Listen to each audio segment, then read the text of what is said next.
Okay, my name's Ashley Hart. I'm a psychologist. I've been in Yuma for 32, 33 years, something like that.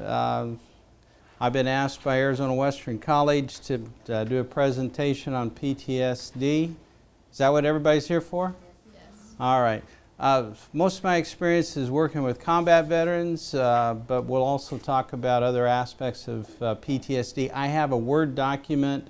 Eventually, there's a PowerPoint over there for you. It's called PTSD for Everybody, and just covers general characteristics of PTSD and essentially cognitive behavioral essays that will help people who are afflicted with post-traumatic stress disorder. The current diagnostic and statistical criteria for post-traumatic stress disorder, that's the DSM-5. The Diagnostic and Statistical Manual for Mental Health Disorders, 5th edition. And there are a few changes to the DSM-5 from what preceded before.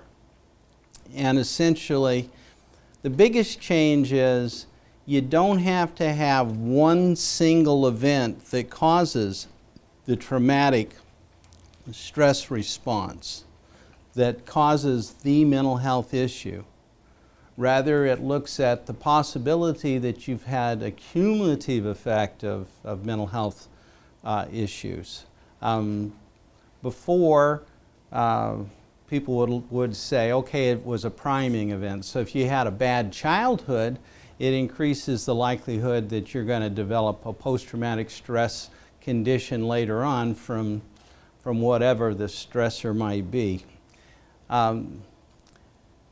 And the other issue is you don't actually have to be in the event where something bad happened to somebody that you care about, love, know very well.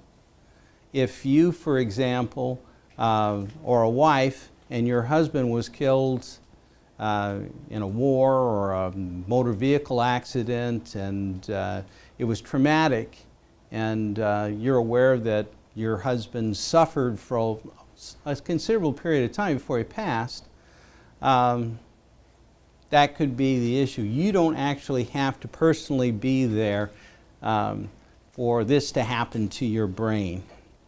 That's the biggest things. The other issue is that they've differentiated the criteria slightly for adults versus children. Children obviously are not able to express verbally what has happened to them. They're not able to verbally express their thoughts and fears. But it's very common to see a regression in behavior. Say a child who's 6 or 7 years of age, and maybe they're a victim of molestation. Now they're wetting their pants, they're touching themselves inappropriately, and they're clinging or very resistant to adults. There's a great change in behavior. So those differences are distinguished in the Diagnostic and Statistical Manual of Mental Health Disorders, 5th edition. How long has PTSD, post-traumatic stress disorder, been in the literature? Does anybody know? There's a hand. Yes? You're right, 1980. Catherine got it right. 1980. It was with the 3rd edition of the Diagnostic and Statistical Manual of Mental Health Disorders. And before then, what we would call post-traumatic stress disorder was commonly called combat fatigue or shell shock. In the Civil War, it was referred to as battle heart. But it's been around for a long time. Let's see if I can get this quote right. I'm talking to the camera now in posterity. That makes a good man go mad for all his goodness of reason, a rage that rises within and swirls like smoke and becomes in and of itself a thing sweeter than the dripping of honey. That makes a good man go mad for all his goodness of reason, a rage that rises within and swirls like smoke and becomes in and of itself a thing sweeter than the dripping of honey. That was from the Iliad. That's 2,500 years ago. And basically our hero, Ulysses, anybody saw that movie? What was it, Brad Pitt was in it? You guys saw that movie, right? Yeah, you did. And Brad Pitt, that good-looking guy, he played Ulysses, right? Well, they didn't show this Trojan War had a first part and a second part. The movie didn't get into the first part. But after Ulysses went back home, his wife, Penelope, had been kind of lonely while he was gone, and he had to slay a bunch of fellas before he and Penelope could kind of get back together again. And in those days, they didn't have a beer or two. It wasn't like they had NFL football or ball games to watch. So they had to, they drank wine and mead. I guess it's a beer they make out of honey. But anyway, that particular quote comes from a scene where Ulysses is sitting around the wine bar with his war buddies, and they're just aching for a fight, and it's this low level of anger that you often see. Now, the reason why you see that is that people don't like to feel afraid, and when you've had your brain rewired by traumatic experiences, it's just a heck of a lot easier to just be a little bit ticked. And so you see that with combat veterans. You often see it in law enforcement. Well, when you folks get about 12 to 15 years, you're past the point of helping other people. You know, you're thinking about retirement. You've seen enough bad guys. You've heard enough bad stories. You got another kid that doesn't know how to do time yet. You know, you see it, and you just get an edge. So I'm talking to everybody here. I see there's quite a few that are in law enforcement. But I also see it with our veterans counselors. I did that for about 20 years, is that after a while you get so frustrated with the system, you get an edge too. Okay. So the topic of this is a presentation that I've done over the years, and it's Beating the Wild Ride of War Zone Trauma, Dinosaur Brain Stuff, PTSD, and TBI. When I was a kid going to graduate school, they referred to this primitive part of the brain as the reptile brain. All right. But the part of the brain that survived and evolved into us, even John Paul II, he's not the current pope, but he's now a saint, said I can talk about this, right? That there's this evolution, and our brain comes from a historical background. And the point I want to get across today, if there's one take-home point, is that when individuals are afflicted with post-traumatic stress disorder, their brain has been hijacked. And if you understand that, that leads to some coping strategies that you can instruct and greatly ease their day-to-day affliction. Let's see if I can get this to change pages here. Here's the old diagnostic criteria. Exposure to actual threat or death, experiencing, witnessing. Oh, this is new stuff. I guess I did get the new stuff. What do I know? Learning that the traumatic event to a close family member or friend, experiencing repeated or extreme exposure, intrusive, distressing memories, distressing dreams, dissociative reactions such as flashbacks. And flashbacks can happen in a couple of different ways. One, you just have an image pop up in your mind. You just see something that's happened before. And the other is much more intense, and you feel like you're you're actually there. It's a visual field flashback. Intense or prolonged psychological distress and exposure to internal or external events that symbolize or resemble an aspect of the traumatic event. And that's sights, sounds, smells. Folks from OIF, OEF talk about just driving in the desert. Vietnam veterans talk about just being in a grove of date palms. Hearing helicopters fly over during WTI, the smell of diesel, the smell of blood when you go fishing, oil in the water, a little blood in the water. Marked physiological reactions to internal or external cues. That's your heart pounding. When we're very excited about something, we stop digesting food, so you get those butterflies. And people that you work with who have PTSD will describe a sense of dread that they experience right here, right about here. And that's happening because you stop digesting food.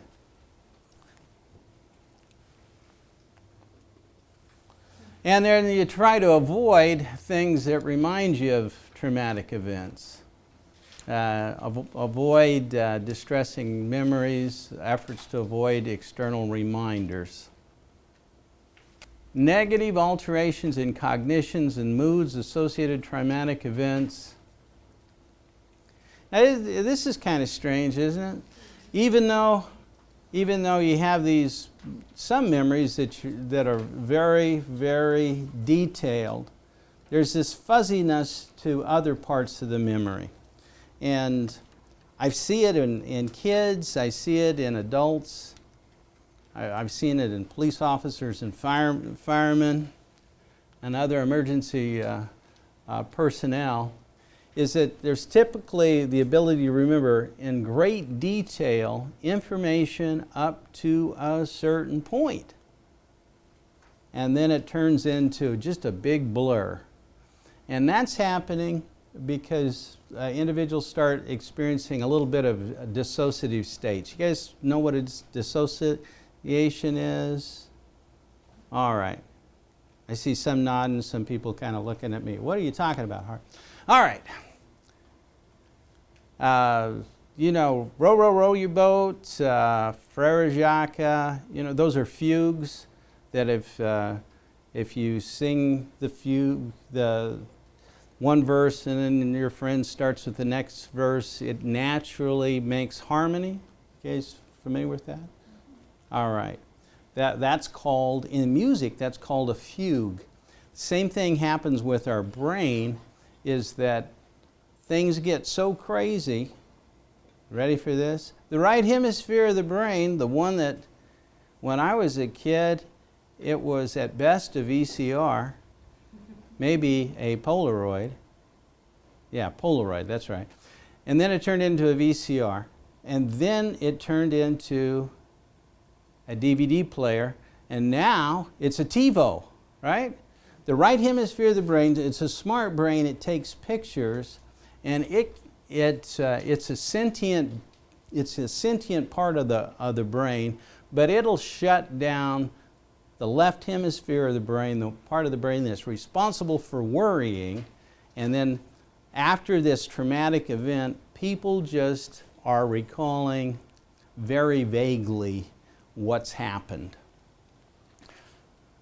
Persistent and exaggerated negative beliefs, loss of self-worth, self-esteem, distorted cognitions about cause and consequences of traumatic events, persistent negative emotional states, diminished interest or participation in activities. That's really pretty close to depression, but it's secondary. So when you're doing a history, was somebody very involved, very social, and then they have these events happen and then they just don't want to be around other human beings. Persistent inability to experience positive emotions.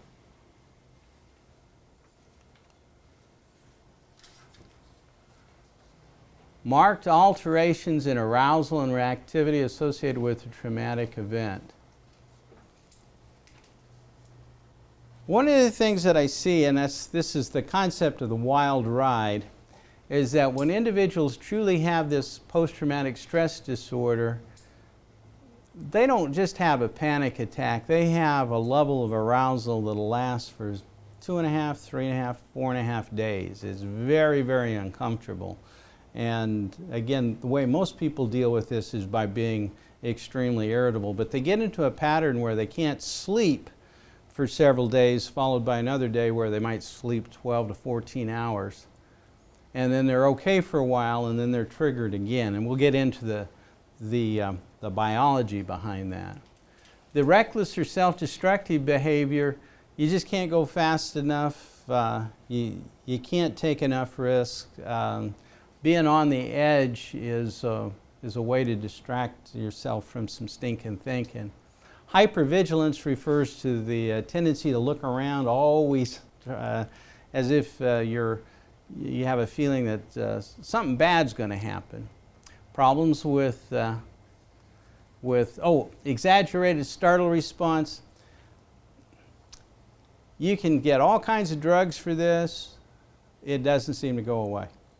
It's when there's a slap, a clap, a loud boom, or if there's a lot of noise and then all of a sudden it stops, that sudden change, there's a startle reaction that you can't really prevent other than being aware that it's going to happen. So with my PTSD folks in my combat PTSD group that I run, always at the beginning of football season, and I ask my folks, who lives over by Yuma Catholic? Oh, beware, on Friday night there's going to be a lot of fireworks. Oh, you live close to Kofa? Don't worry about it. You're not going to hear a thing. All right? Okay. Go Criminals. Anyway, that's the best way to deal with that exaggerated startle response, is to just let folks be aware of the usual and predictable things that are going to happen, like 4th of July or New Year's. Problems with concentration. We know that individuals with PTSD end up with some brain damage as a result of their PTSD, and they have difficulty with short-term memory and also sustained concentration. The average person is able to remember, say, 7 digits forward, plus and minus 2. Somebody that has PTSD, even though they might be 22 or 23, they're remembering 5. And the variations, a couple, so 3 to 7 digits is within the range, as opposed to being from 5 to 9 being average. And then with concentration, that's measured many times by psychologists like myself, is taking a look at how somebody can repeat the numbers backwards. If you give a series of digits, their ability to say it backwards, or somebody's Social Security number backwards, and they also show that significant difference between their non-PTSD peers. Sleep disturbance. There's problems with sleep onset insomnia. That's when you have difficulty falling asleep. Takes longer than about 20 minutes to fall asleep at your usual time. That's considered sleep onset insomnia. The most common type of sleep disturbance is disturbed sleep insomnia, and that's where you have nightmares of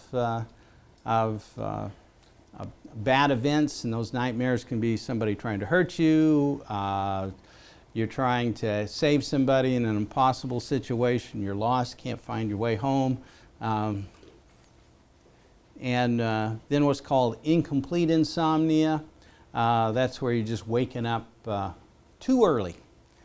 Many people that have this condition, however, have what's called pseudo-insomnia. This is one of the things that you might be able to cure. Ready for this one? Okay. It's another take-home point that you can alleviate somebody's suffering. If you have a digital clock that you can wake up to and look at, and you're looking up at the clock and it says 12 o'clock, 12:45, 1:30, 2:15, 3 o'clock, but you don't have a recollection of it being, was 12 o'clock, 12:10, 12:15, 12:20, and then you're asleep and then you're waking up a few hours later.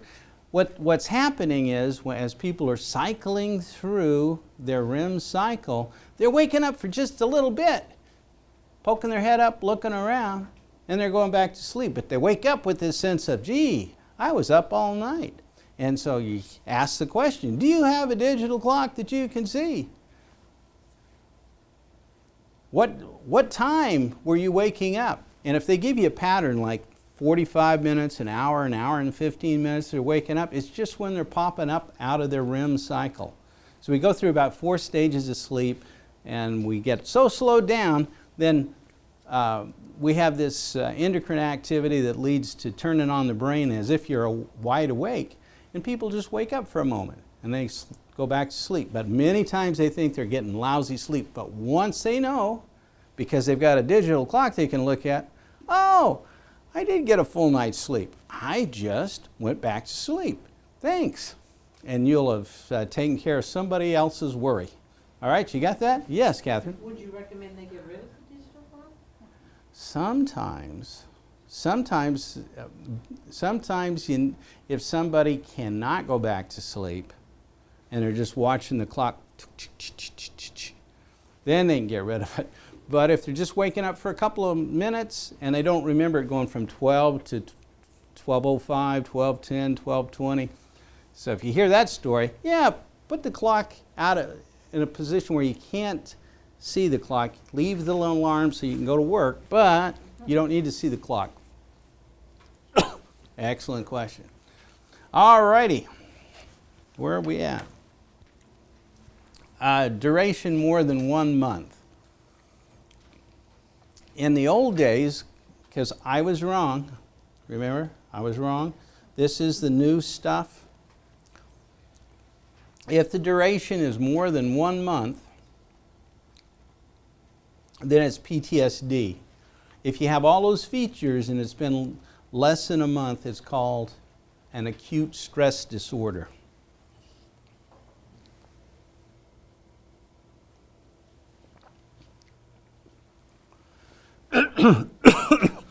It's pretty common for somebody to experience all these symptoms after a traumatic event. I was just involved with a debriefing we did for the firefighters and policemen, folks out at the Marine Station that were involved with the drowning of those 2 little 18-month-old boys. And it was very distressing for many of them. Many of them had, many of the young firefighters and police officers have children that age. And so, gee, we take walks along the canal, we take jogs along the canal, and so all of that was a big trigger. And so they were experiencing all these kinds of symptoms in varying degrees.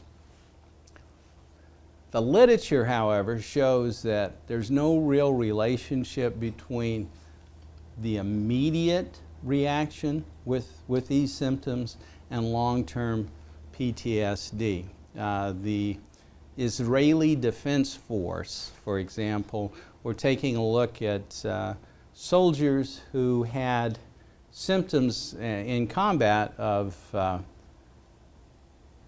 where they were so nervous, so anxious, so irritable that they couldn't function rationally.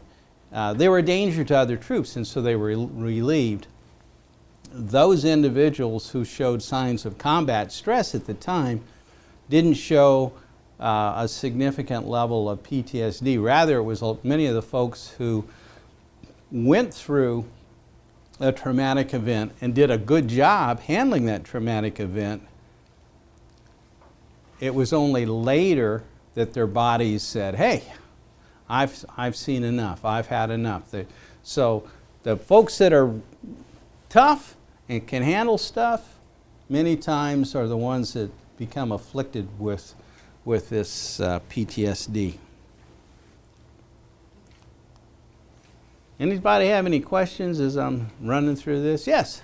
No, but I just wanted to say that I think the word, people use PTSD in pop culture, and then even when you're meeting with veterans, they'll say, oh, I have PTSD, and it's really just an acute stress reaction. Yes. I think of it similar to when somebody's going through grief as opposed to depression. Somebody will automatically say, oh, I'm going through depression, I lost so-and-so. I think it's good to make that Right. for them that, it's normal to go through these things, soon It's- after an event. It's a normal reaction to an abnormal situation. Is that the PTSD for everybody? Yes. Okay.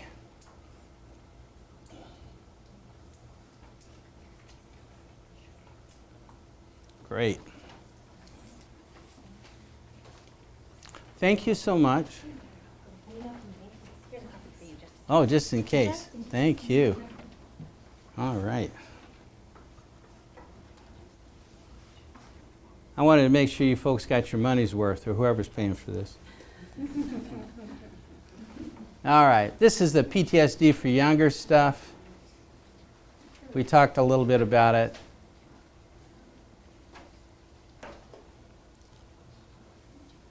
For those of you who work with military families, it's pretty scary for a little 5 to 6 year old kid who's starting to think in terms of cause and effect when their daddies, mommies go off to war. And they have a sense of death.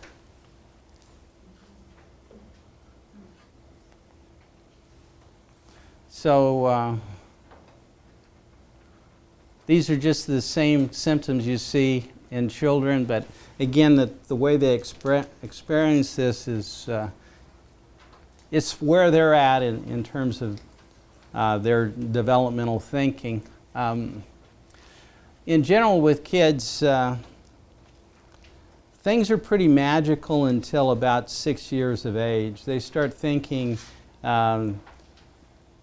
in a magical sense of cause and effect between about 2.5 to 6 years of age, and right around 6 to 7 they start thinking in terms of cause and effect. Now, what does that mean? A child looking up at the moon sees the moon cracking in half and say, hey, the moon got cracked in half. And adults are talking and they think it's pretty silly and they all laugh. And the kid trusts in mom and dad and everybody, well, okay, it's no big deal. I guess that's what happens to the moon.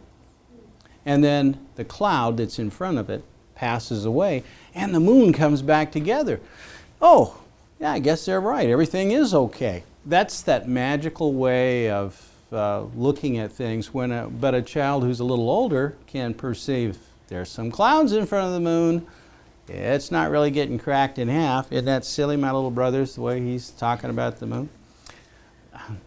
So little people have a different way of perceiving trauma and traumatic events. A 7-year-old till about 13 to 14 years old can think in terms of cause and effect, but they don't have the ability to form hypotheses. Hypotheses are things like, you see this happening when kids all of a sudden start worrying about global warming and pollution, and when I was a kid we were worried about nuclear war and what the commies are going to do to us. You guys didn't have to worry about that, did you? No. Anyway, that fellow over there, he didn't worry about that.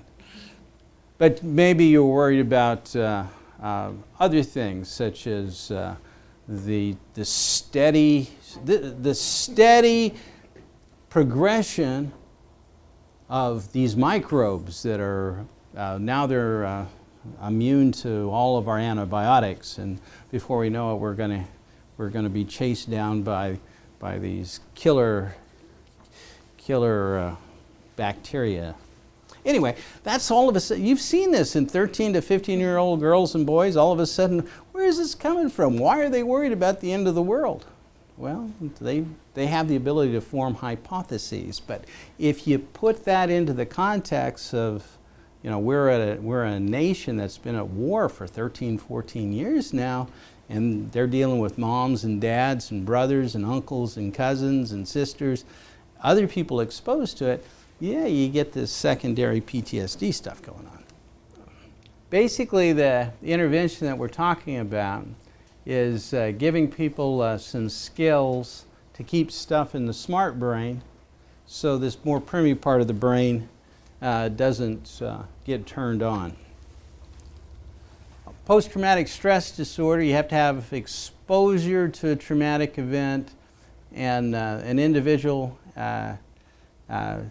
life has been changed by that.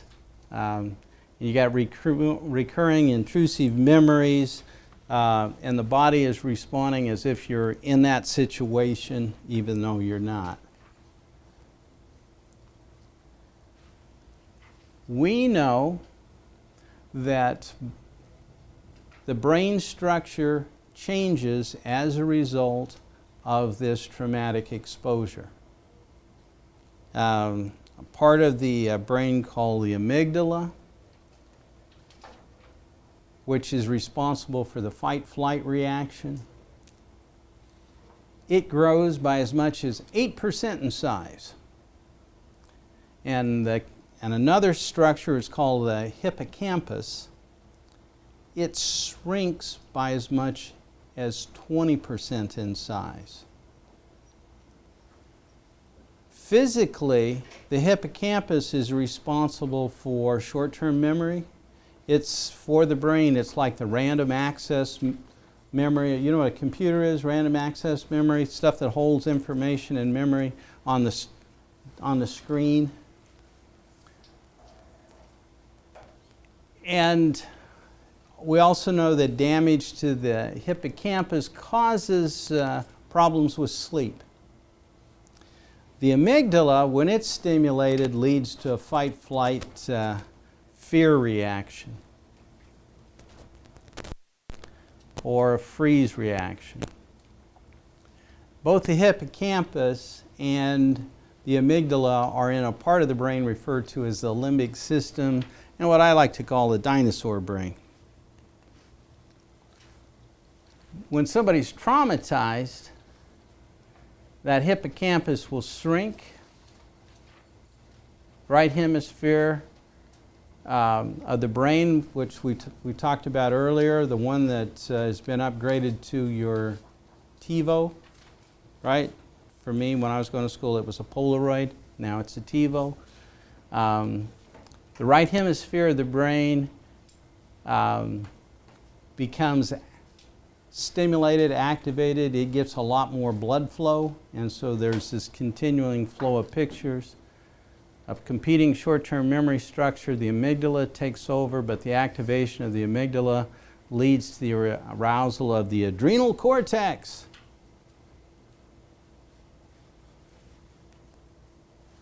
In order to develop coping skills, new cognitive structures must be developed using this concept of spreading activation. That sounds pretty Greek, doesn't it? Spreading activation. Anybody have any idea what I'm talking about? Spreading activation. Let's see. Let me think of something that you might remember. I bet everybody here had a first day of college. First day of college, right? Is that an affirmative nod? First day of college? Well, just by saying first day of college, all of a sudden you have all these images popping up in your brain, right? You remember trying to find a bookstore, trying to find your classes, you got to pay somebody some money or handle this, handle that. Then there's some people have been there at school for a while and they seem to know what they're doing. They're laughing, having a good time, and you feel kind of confused. All of those images are coming to your mind just because I said first day of college. Those images that are popping in your head are occurring because of spreading activation. So the same thing works with traumatic exposure. and treating traumatic exposure through spreading activation, you can come up with some competing structures to assuage these parts of the brain that have been changed. PTSD by the number. This is kind of interesting that the numbers are the same. Coming out of OIF, OEF, that's Operation Iraqi Freedom, Operation Enduring Freedom, the numbers seem to be about the same. Between 20 and 25% of everybody who's an active combatant seems to show signs of PTSD some of the time. 15% all of the time, 25% some of the time.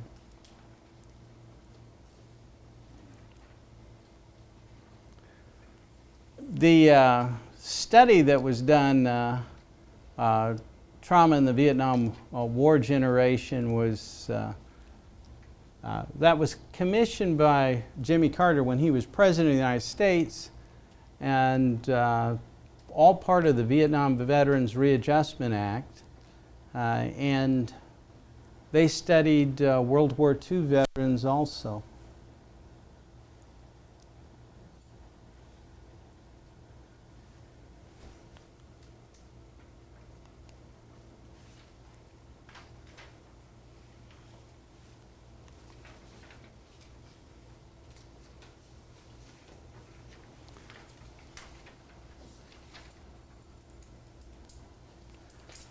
These are some old terms. Now it's just one month and it's considered PTSD.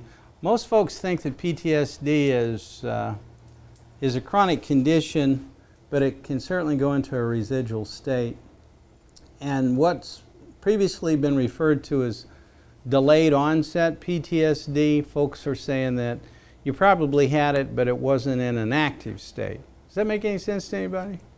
I didn't make this stuff up. They got a bunch of people together. I don't think they invited any women. I'm just letting you know. It's just this group that makes these decisions about what's in the cookbook.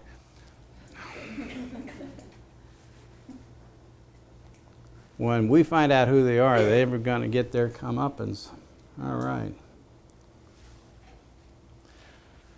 So basically, when anybody's had a significant event, a significant tragic event, they've got a 1 in 20 chance of creating long-lasting and chronic psychological symptoms.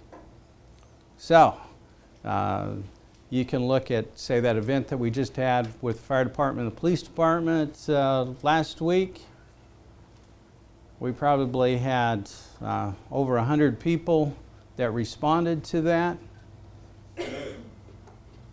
You're looking at within the next 10 to 15 years of their active service, because most of them are young folks, at least 5 of them are going to have PTSD symptoms so severe they're going to have trouble sleeping, being irritable,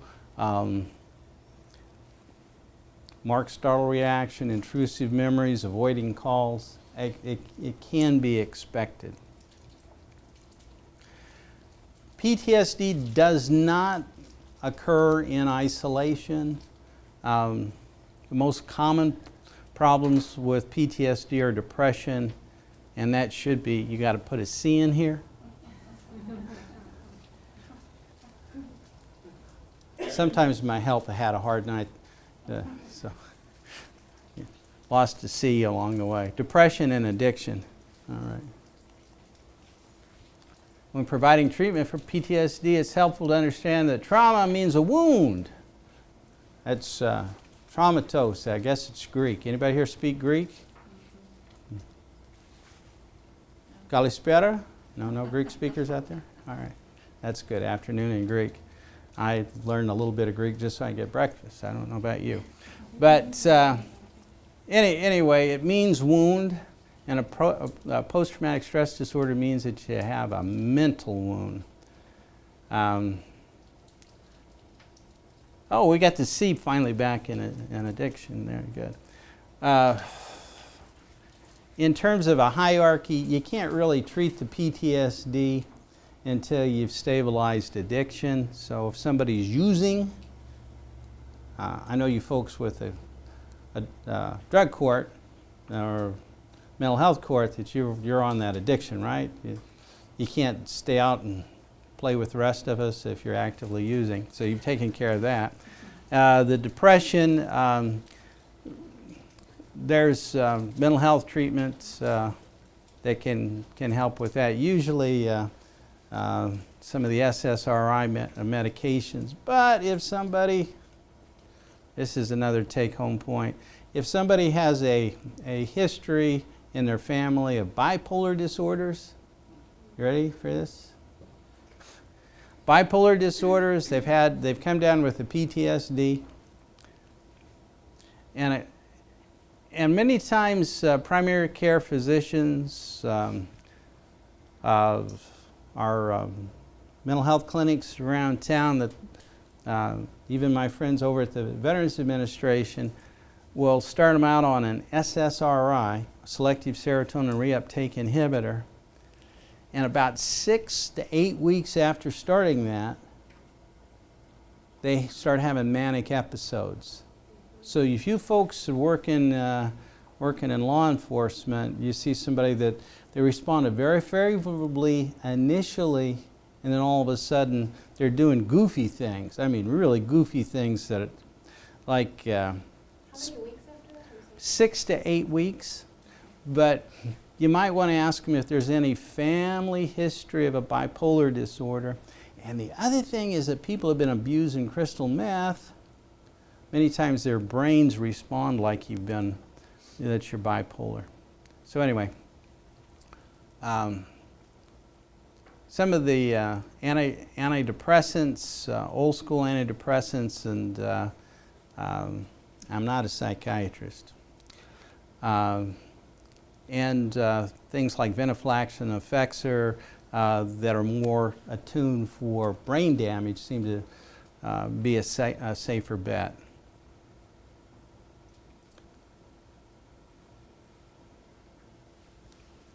Interesting thing, the young man that drew this for me was in high school, and he is an OEF veteran, and he went on to college, and he's now a major in the Arizona Army National Guard. That's how old this slide is. When I was a kid, going to graduate school, they didn't have us dissect a whole human body because we were just psychologists learning how to be psychologists. But they had this place called the Northeastern Ohio College of Medicine. And so the med students would come over for the biological psychology class, and we got to share resources with them, including cadaver brains. All right? I don't want to traumatize anybody. Anyway, we slice these things up, and here's my thinking. All right, I've told you this amygdala grows and this thing shrinks.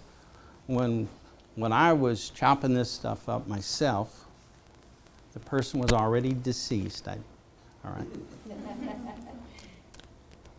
It was apparent that you could see that amygdala and the hippocampal formation, they share the same blood source. And it's just like a limb atrophying because it's got a cast on it. If you are activating the amygdala and not activating the hippocampal formation, this thing's going to shrink because it doesn't get any blood, doesn't get any oxygen. This is the thing that shrinks when you have some sort of traumatic things happen to you. So, somebody says that they've got PTSD and you say it's all in your head. It really is all in their head. This is a physical change that happens. All right. And that leads to a form and function relationship. It's like when they figured out, hey, if you smoke cigarettes, the tobacco has tar and it gets collected in your lungs, and then, you know, after 15, 20 years of doing that, there's a higher rate of cancer and emphysema and a bunch of other things. And well, that might be a causal relationship. Or if you have too many cheeseburgers and that increases your blood fat, too much serum cholesterol, that led to a form and function relationship. We've got a form and function relationship when it comes to post-traumatic stress disorder. All right. On the origins of the combat man and the dilemma of a moral man.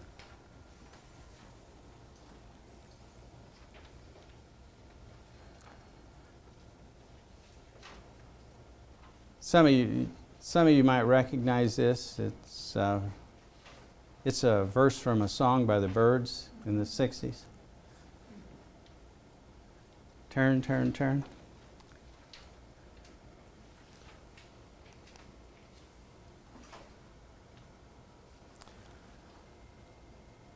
One of the difficulties for many individuals who've been in mortal combat is they've been asked to do something that they were always trained that was wrong.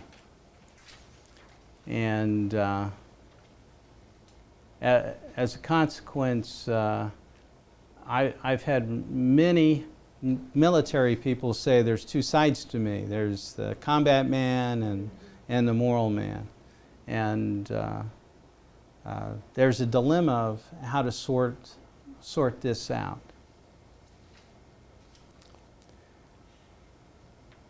My background in doing work with veterans, it started out, I was doing work with Child Protective Service. I got picked up by Rural Metro and the police department, fire department to do some debriefings. Next thing I know, I'm not a veteran at all. Then the next thing I knew, I'm doing some work for the military, and then the Veterans Administration came along and swooped me up at the beginning of the Gulf War. And I was trained to be a scientist. I went to school in Ohio at Kent State, and at the time I went to school, they were training people to be professors of psychology. And I'm a real pussy. I can't give grades, you know, so I didn't like giving grades. I figured anybody that wanted to show up, they'd all pass, but then what would happen? The destruction of society, so I can't do that. So anyway, I give these little presentations from time to time, but that's how I got into it. But this is one of my favorite quotes. This is by Bertrand Russell. The initiation of any scientific inquiry must first begin with a circumspection of that which we know about the subject in the first place. The initiation of any scientific inquiry must first begin with a circumspection of that which we know about the topic in the first place. And when I saw a pattern, and what I was told as a kid finishing up my psychology training and just at the beginning of the 80s was, we really don't know very much, but you've been trained as a scientist, and if you just pay attention, you'll start seeing some patterns, and you'll be able to contribute to society. And I says, okay, that's good enough, let me go. And again, when it came to PTSD, this stress disorder, there is a predictable pattern that you start seeing. PTSD is PTSD, whether it happens to little kids or firemen or policemen, or you were in a school shooting. It happens, but we're living in Yuma, Arizona, where we have two significant military bases, a population of over 5,000 out at the Marine base, It's a much smaller population at Yuma Proving Grounds, but you got some of the most talented people in the armed services out there testing equipment. The folks in the free fall school and the combat controllers with the Air Force, they have families, and what they've experienced has an impact on a greater population. So it's like tossing a big pebble into the pond. You see the ripple. Many times with families, you see the secondary PTSD. This is not in the books. It's not in the books, but you can look it up, you can Google it, but it's not in the Diagnostic and Statistical Manual of Mental Health Disorder. I told you it's those white guys that put that together. I didn't say the white guys, did I? Okay. All right, I'm a white guy, so I can say that. Anyway, but there weren't any women on that. But I had nothing to do with it. Anyway, secondary PTSD is like the reflection of PTSD, the mirror image of PTSD, and it does not involve the direct trauma. You're wanting to say something, Catherine? Example, World War II vets, Vietnam vets, who did not get services through the VA because cultural was unbelieving or wasn't available.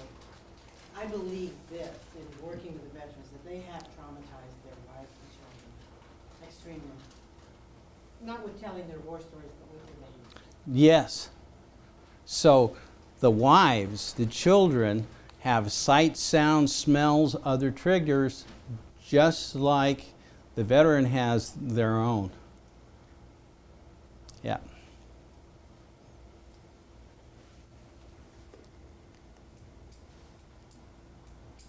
Okay, the combat veteran can be aware within them of the combat man.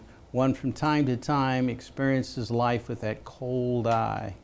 Many times combat veterans feel uncomfortable now and in peace because of their past actions.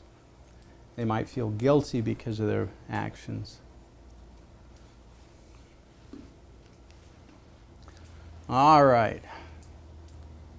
When I started doing work with combat veterans, it was, my Vietnam veterans were in their early 30s. And now they're in their early 60s, so it's been a while. We didn't really have that many women. I've had a few female nurses, but now we have the Marine Corps and the Army, a combat medic in the Army, combat engineer. Those can be jobs women have. And the Marine Corps, it's a Navy hospital corpsman, but the Marines also allow women in as combat engineers.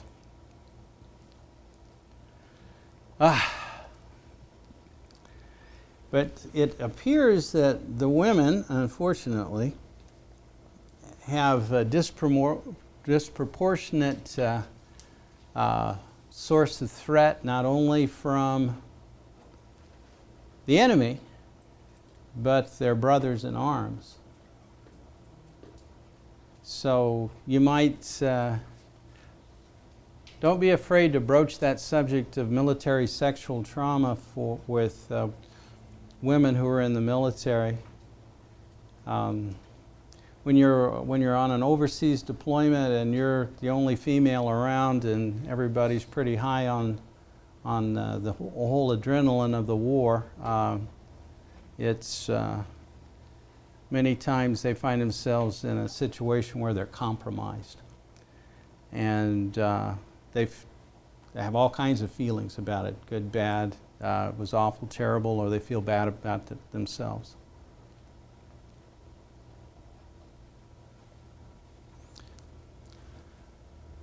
And I hear the numbers. Catherine, you can correct me if I'm wrong, is as high in a combat zone of 1 in 5 women. That have been MST. Yes. Those are reported Those are the ones that are just reported. Yeah. So, I know on probation, you've got to see female veterans, and that's an issue. The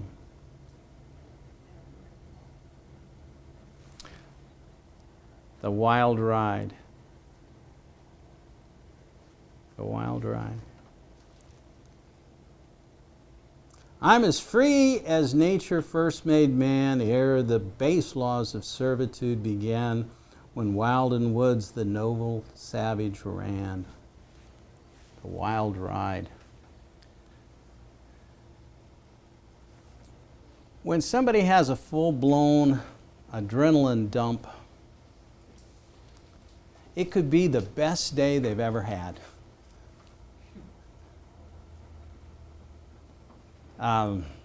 The most excitement they've ever had. The most horrific moment they've ever had. The problem is the brain gets hijacked and this adrenaline gets dumped. And I call it the wild ride. The technical term is a limbic arousal response syndrome.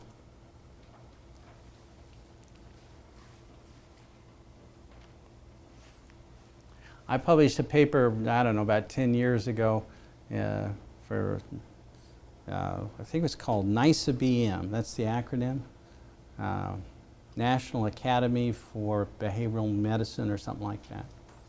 And so I got those words in a journal, the wild ride, but it's not commonly used. Those scientists who study the working of the brain say our brains evolved. We already heard about that. Our sense of self is in our prefrontal cortex, right up here. It's the part that can sense things and worry about things. And then the other parts of the brain are responsible for other stuff. And when you have the PTSD, you're hijacked by this dinosaur brain, this subcortical part of the brain. All right. Even a fly, an insect, and rodents, in addition to man, can be conditioned by fear. You ready for this? I want to tell you my gnat story. You want to hear my gnat story? I tell these little stories so stuff gets stuck in your brain, right? When I was starting my doctoral program at Kent State University in Ohio, my cousin, Carolyn Curley, was finishing up her doctorate in biology at University of North Carolina, Chapel Hill. And she became world famous on how to breed wings off gnats. So gnats, the population of gnats could be reduced. Does anybody live out in the mesa where they have problems with the gnats? I lived out there for a while. I wanted to move out there because I thought everybody was so friendly because they're always doing this when we drove by. Then I learned that was a problem with the gnats. Well, gnats are natural. You can't rely on the bees all the time to pollinate the lemons and the oranges and the grapefruit, but gnats will do it. So anyway, her program was to get these gnats who were highly sexualized, very fearful, and had a bad genetic history for bad wings, right? And then she was so pretty that when she had come to town to visit me, all my buddies wanted to go out with my cousin Carolyn, and we'd sit around, we'd drink the beer and eat the pizza, and she'd just go on and on and on and on about gnats. You know, I don't know if you remember an actress named Ally McGraw, or maybe some. Anyway, she kind of looked like her with wavy hair, and these guys are just staring at her. And she's my cousin, you know. She might be a good-looking dame, but she's my cousin, you know, and I just want to go home at this point. And I says, "Nah, come on, Carolyn. How do you know that a gnat has any emotions, any feelings? Well, we hook it up to an EEG. And I said, how do you do that?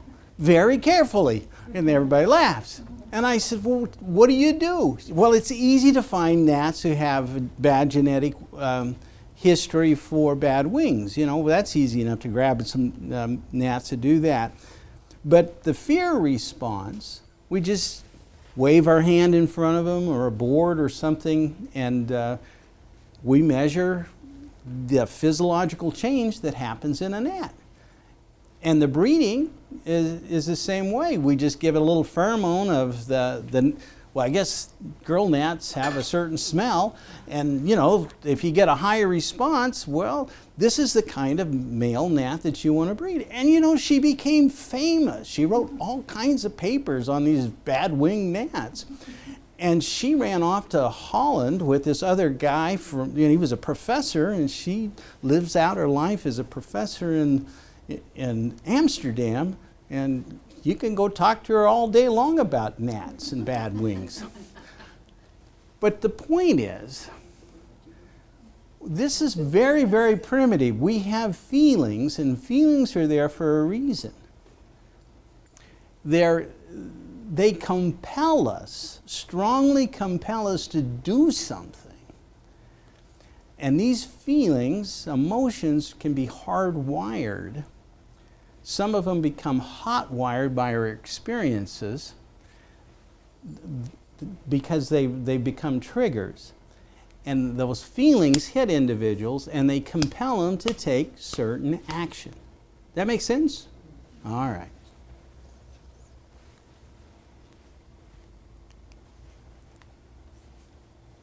All righty. When a significant event occurs, this can trigger the production of a full-blown limbic arousal response. That's the technical term rather than the wild ride, the term I use. With chronic NS arousal, if it's not caught quickly, within the first 20 to 30 minutes, it will typically take a person who has PTSD 3.5 to 4 days before the adrenaline is exhausted in the body. Now, that's not in the diagnostic criteria. So when somebody says they got PTSD, ask them some history questions about their arousal patterns. If they're just a little irritable and have some other stuff, well, maybe it's something else like anxiety in OS. But PTSD, you've got this, your brain's been hijacked, and it takes a while for adrenaline, which is turned into norepinephrine, to be exhausted. We're going to get into the details. Now, there's stuff you can do to catch this arousal reaction, because we're not gnats. We're not. We can react like we're gnats, but we've got a cortex here that gives us a little more that we can work with. And it runs on oxygen. Oxygen. So the way it works is it takes 20 seconds for this primitive part of the brain to make the neural adrenal chemical, norepinephrine, to put somebody on a wild ride. Usually somebody starts noticing that they're feeling very anxious and feeling an intense feeling of dread, and the most common thing that human beings do is they forget to breathe. And why is that? Because biologically, we're conditioned, our body is trained, we're already hardwired to not breathe so we can make some adrenaline to deal with lions, tigers, bears, and bad guys.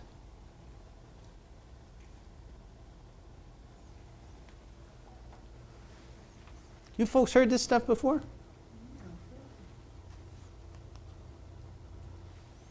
This leads to coping strategy, the edge.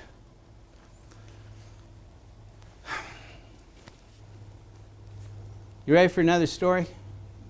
All right. I grew up in Page, Arizona. Anybody know where that is? Way up north. There's Lake Powell. And I got there in August of '58, and they were building the town. There were 20,000 of us living on this mesa. There's only about 10,000 people in Page now, but when they were building the Glen Canyon Dam, there's about 20,000. We were all living like, looked like quartzsite on a bad day. Anyway, they're building the post office, and my dad and a couple other guys were talking around the back of a pickup truck, bed of a pickup truck, and they were building the post office. And there were two masons working on laying the bricks. There was an old guy. He was mixing the mud, and there was a young guy, the hod carrier, the mason apprentice. He was hauling the mud up to the two masons, and they were working on the second floor. And there was scaffolding, metal scaffolding, that this guy was climbing up and handing these buckets to the two masons. And it was about 12 feet up on this two-story rolling scaffolding were a series of 2x12 boards, real long, heavy boards, and they weren't tied down. And this young man, he's happy, 18, 19-year-old guy, and he's learning how to be a mason, and he'd swing over the mud to the two different masons, and he swung out too far, and a board went like this. This kid doesn't see it. He's got his bucket up real high, and the mason holds his trawl out and his hand up like that, shakes his hand, points. The kid could see the board sticking up like this. There's the old man, and he's mixing the mud, but he doesn't see the board. It's going to go right towards his head. And the kid goes, "Oh my goodness." And he swings. The board comes down, boom! And the bucket of mud, hod, the mortar, banged against this aluminum scaffolding. My dad, Korean War veteran, and these other two guys, World War II guys, or Korean guys, or both, it was just the 50s, and you know, their particular generation got to go to war a lot. Anyway, they all hit the dirt, just like this. I'm 4 years old. I'm having a great time. They look up, and remember old Bert Anderson, he looks at, and he has this stare, and then a Jack Nicholson smile like, "Here's Johnny." And he goes, "Scared you, didn't we, boy?" And I go, "Oh yeah." It was that mad dog look that you see in a dog. It's a real scary look. One of the things I noticed about my dad and all the other guys that were busy building Glen Canyon Dam, it's just who they were, most of them were combat veterans, and the age that they just weren't the guys that were back in the rear with the gear. And so they seemed to have this hard edge, and they were, well, throwing up a big concrete block that block up the Colorado River was pretty exciting. Anyway, they always had these great activities and adventures. But the way they coped with this, and this is a coping strategy, is the edge. It's easier, rather than be scared, to have a low level of anger. And so you have to learn to draw it down to a level where you can get along with people. Be vigilant, but not hyper vigilant. I see the edge sometimes in my friends who are in law enforcement and have been doing this for a while. They're very professional, but you know they mean business. You just get this sense. You folks have been at this for a while, haven't you? Nothing new, right? All right. Chronic anger is common, and it becomes expressed in a misguided way. But the anger is necessary so you don't feel vulnerable. Being afraid is an awful feeling. It's easier to be ticked off. So for you folks that work with combat veterans, don't be afraid of the anger. Just see it as their tool so they're not afraid. Don't take their anger personally.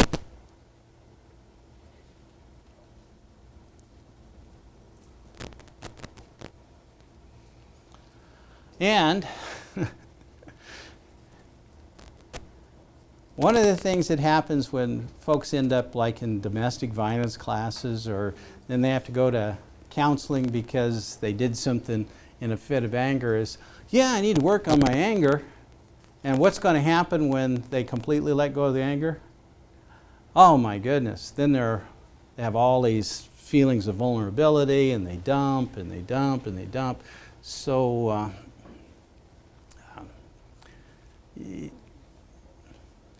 you want to not completely lose the anger. You got to drop it down to a low level so you can get along with people. Be vigilant but not hypervigilant. The stare that scares. Look at an infantryman's eyes and you can tell how much war he has seen. Bill Malden up front, 1945. When I was a kid, there was Doctor My Eyes. Anybody remember that tune? Oh. Who sang that?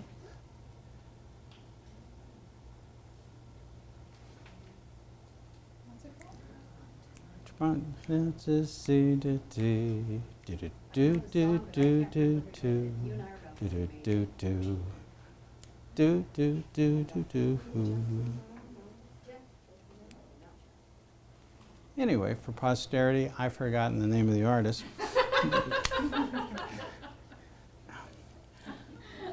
And when my kids are filling out the forms to have me committed, you do have proof, mild neurocognitive impairment. And we'll get to that later. Jackson Brown. What's that? The youngster got it. What? Jackson Brown. Jackson Brown. Okay. Recognition is not the same as recall, however. I'm doomed. All right. The stare that scares. You know, you see that look. We see that look in a mad dog. Human beings have been hanging around dogs for at least 50,000 years. And for some reason, I believe it is hardwired in us when we see a dog that's potentially dangerous. But when you see a dog, it's a big old huge dog, and they look at you, and they got those big eyes, and they're looking at you, and we think they're smiling, but they're really just kind of cooling off because it's humid, it's hot outside. And you think, oh, what a nice, friendly dog, and it's a huge animal. And then we'll see a little terrier, and it's looking at us and it's yapping, but it doesn't have that crazy stare. But every once in a while, you'll see that stare that scares, and I swear, and we know that it's biological. We know when that's dangerous. That part of the brain gets hooked up with the dinosaur brain, that primitive part of the brain. We know it, and you can see it. Yeah, there's nothing. Well, I recall growing up as a little boy, my mother said it was time for me to go outside and play. Well, the wind's blowing, it's snowing, it's cold. Outside? Play? Yes. Okay. Anyway. Poets tell us that our eyes are the windows of our soul. Scientists tell us that our eyes are actually part of our brain. The truth is our emotions are what our brain is doing and often reflected in the behavior of our eyes. Anyway. With combat veterans, they've talked about this as a 10,000 meter stare. You get the feeling that somebody's just staring right through you. Okay, dinosaur brain stuff. The autonomic nervous system, fight, flight, or freeze.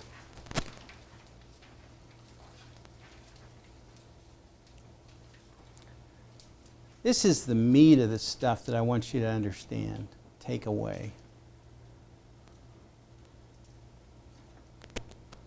That this is how our brain's been rewired. And that leads to all kinds of coping skills that you can help people with.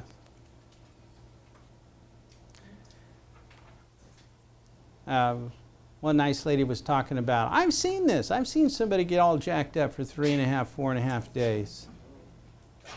And it's, for me, it's diagnostic. Some people might have been in the service and seen some bad things, but they don't really have the true characteristics of PTSD. They've got some subclinical features, meaning you don't have the full manifestation. But this arousal reaction that can last for 3.5, 4.5 days, that's almost diagnostic in my mind. Again, that's not something that's in the big book. One of the beauties we have in Yuma right now is Amberley's place, where we can videotape somebody, and we've got some trained forensic interviewers, and just get the story the first time, because people doing the interviewing, they can shape how the person tells the story. So it's important to get the story fresh from somebody that's got some experience and training in doing this kind of stuff.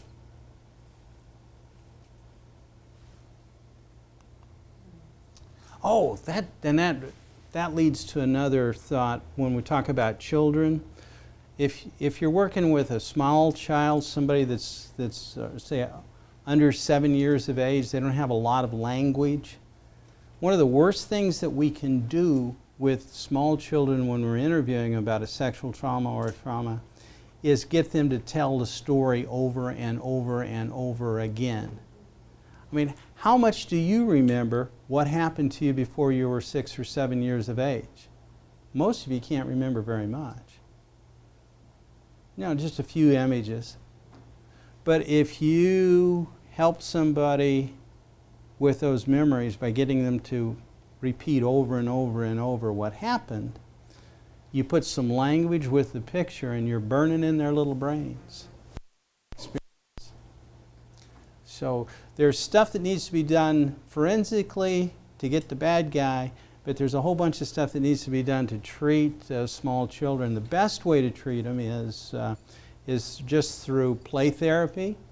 Let them play with some dolls and action figures and blocks, Legos, that kind of stuff. They'll recreate the trauma, and then you help them reframe it by saying, and then the nice people came and they took you to a safe place, and you had a good Christmas, didn't you? Blah, blah, blah, blah, blah.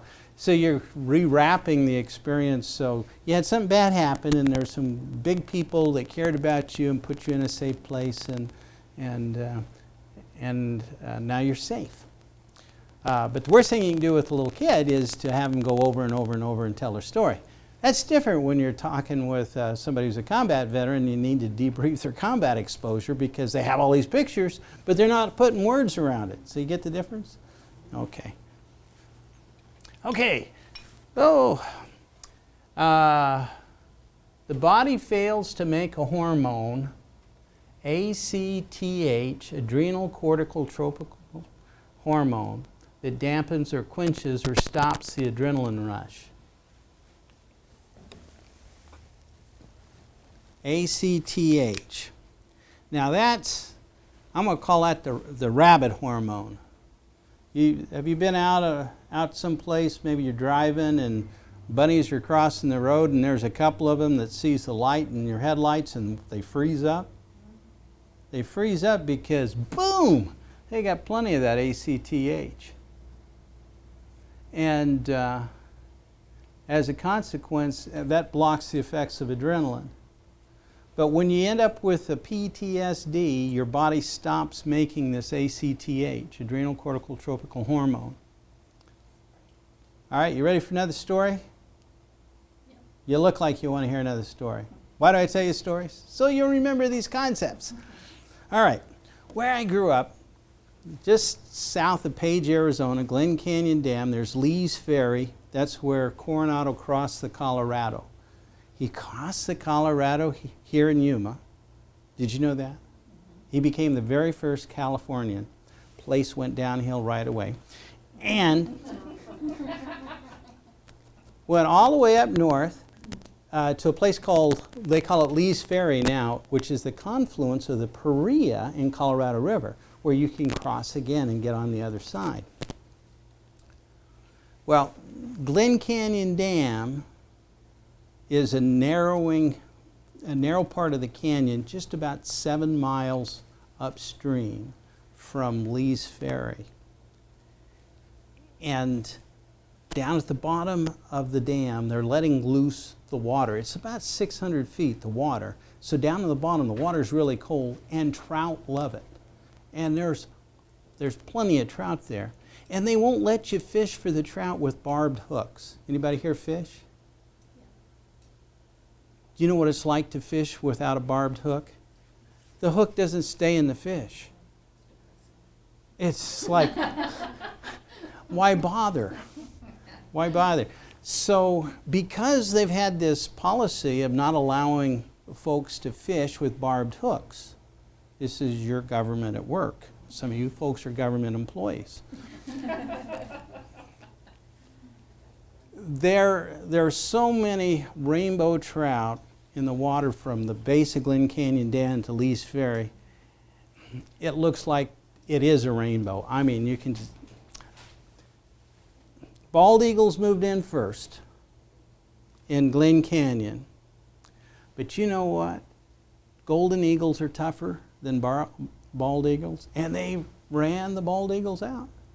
And everybody was talking about, where are the bald eagles going? Well, they're going upstream because they don't want to hang out with the golden eagles anymore. Our hero in this ACTH story, getting back on point, is young eagle, young golden eagle, and he's not tough enough yet to have his perch on Glen Canyon where all the fish are. He's around the corner where the Vermilion Cliffs take off along the Paria River, up 1,500 to 2,500 feet. And so young eagle, he catches an uplift, and he's out there flapping his wings, and he says, well, it's Friday. I'm not Catholic, but I sure am tired of eating fish every day. And he looks down, because they've got, if you've got 20/20 eyes, they've got, I don't know, 240 times eyes or something like that. And he sees this little bunny rabbit, boing, boing, boing, boing, boing, going down to the Paria to eat the nice, sweet Bermuda grass. And he's going, hot rabbit. Boy, I love hot rabbit. He puts himself in a dive. Zzz. Well, the rabbit is not a young rabbit. He's an old rabbit. He's been around for a while. He sees this shadow. Whew. This is kind of like the gnat story. Okay, but it's the rest of the gnat story. And the old rabbit goes, oh, could be trouble. Freezes up, stiff as a board. Young eagle's thinking about having hot rabbit for breakfast. He hits that rabbit stiff as a board, and he goes, oh, I thought that's a dead rabbit. I don't eat dead rabbits. That's raven and buzzard food. Okay, fish for me. So, ACTH. If somebody says they got an elk, ask them, what day of the hunt did you get that elk? Oh, it was just on the very last day. That's going to be a gamey tasting elk. Somebody says, I got it the first day. Try it. Okay. Does that make sense? ACTH. The limbic system, midbrain, the amygdala, hippocampus, other brain structures, pituitary glands, nervous system. The ACTH blocks that whole adrenal gland thing from happening. And folks that have the PTSD, they don't make this. So as a consequence, norepinephrine takes 3.5 to 4.5 days to just be exhausted within the body.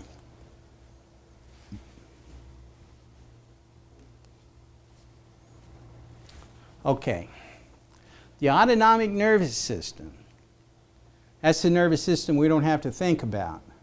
The one that's helping me breathe, pump some blood around. That's the autonomic nervous system. One is the parasympathetic branch, and the other is the sympathetic branch. The way I remember it is the sympathetic branch, S, stands for stress. When the sympathetic branch of the autonomic nervous system gets turned on, it stops digesting food, it increases our blood pressure, particularly that top number, the systolic number. And it gets somebody ready to fight. And here's a picture of it, and you should have a little bitty one in your handout.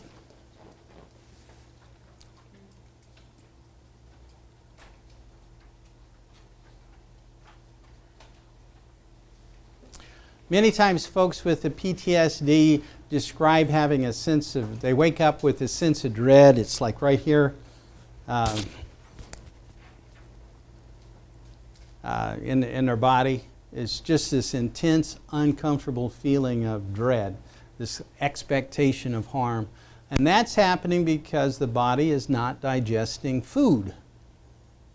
Long ago, we are descendants of the human beings that when they were under threat, or they stopped digesting food, and as a consequence, when we got in fights with lions, tigers, and bears and other bad guys, if we had an internal injury, we were less likely to become septic and perish because of that.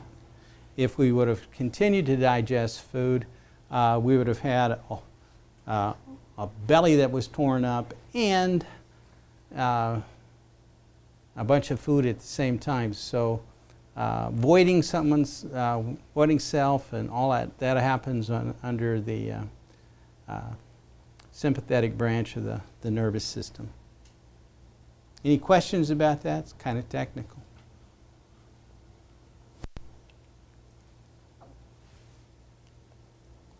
Now, here's the words that kind of describe the two experiences.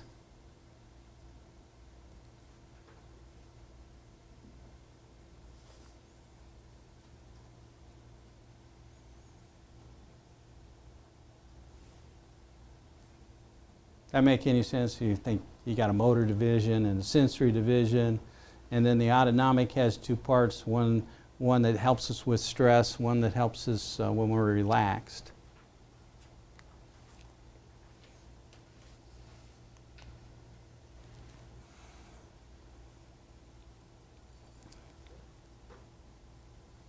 This is what happens with people that are okay and they're able to make ACTH.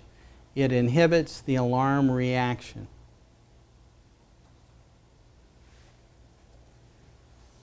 They say that stockbrokers who work in New York City, who are working on Wall Street,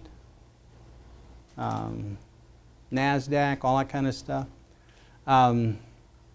they normally don't live past mid-50 if they're actually on the floor. It's a very high-stress job. And why is that? It's because they wake up in the morning, they go down to the trading floor, and they're trading lots and lots and lots of money. And if they win big, and they have lots and lots and lots of money. But if they lose it, they lose lots of money, they lose their nice place, they lose their lifestyle, they lose their model girlfriend or model boyfriend or whatever. And so that's why they end up in places like, a 38-year-old former New York stockbroker working in Omaha. And he's selling, .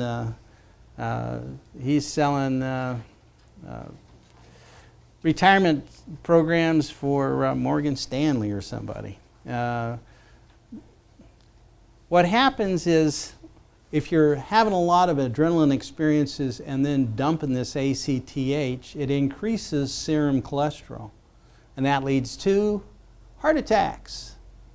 So one of the good things about having PTSD is you have a lower, you ready for this? A lower level of premature death just due to something like a heart attack. You might have systolic hypertension, that's the high, your blood pressure reading on the top part, but because you're not making a bunch of serum cholesterol, you don't seem to have the heart attacks. So it's not an end of the world experience. It's very uncomfortable. It's just the way it works, right? Make any sense? Okay, I see some nods. This is the PTSD symptoms that you don't make the ACTH, and as a consequence, it takes 3.5 to 4.5 days for this stuff to burn up. So here's how this works. You have a trigger, boom. You feel that something's threatening. You forget to breathe. 1001, 1002, 1003. You continue to hold your breath. The prefrontal cortex has a direct line that goes all the way down to the amygdala. That's the fight-flight part of the brain. It starts releasing a chemical into the adrenal cortex. It releases a chemical, goes by blood to the hypothalamus to the pituitary to the adrenal cortex. It sits on your thyroid. It takes 20 seconds. 20 seconds for that to happen. And then norepinephrine is released that gets to your brain, and that puts your brain on the fight, flight, fear, freeze program. You can interrupt that 20-second cycle by breathing, and the other technique I like to use is called home or take-home eye movement desensitization reprogramming.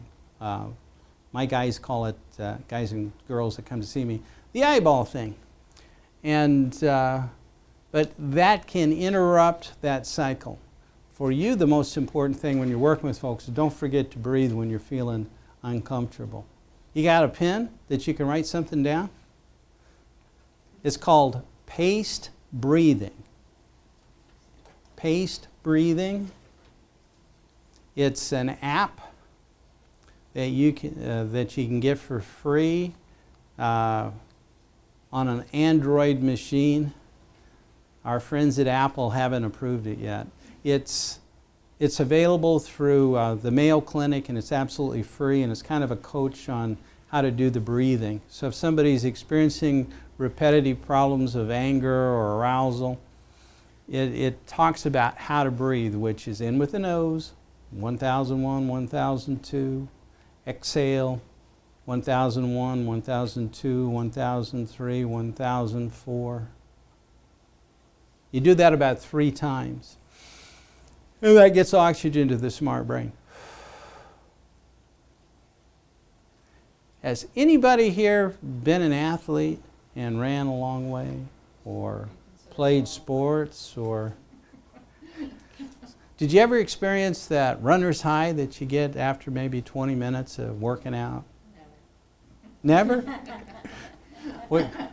I have 2 people nodding. 3? Does that make any sense? So you've heard about the runner's high? It's like you're starting to get a bellyache, you don't feel really good, and then all of a sudden, boom, golly, they got all kinds of energy. Right. What's happening there? And so we talked about the 20 seconds. The 20 seconds, you've got to stop this thing.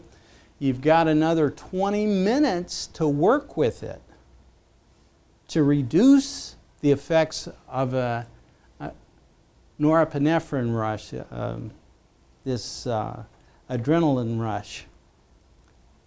And it's the breathing, the eyeball thing, reframing stuff. But what happens when you're working out, it's like, I'm going to run 3 miles, or I'm going to run 5 miles, or I'm going to do a Zumba class. I did never do a Zumba class, but maybe somebody here did a Zumba class. And there's somebody with a lot of energy, and they're going and going and going, and you're going, oh, this is really bad. And then all of a sudden, boom, you got the energy, but you realize there's only 25 more minutes of the class. I can do this.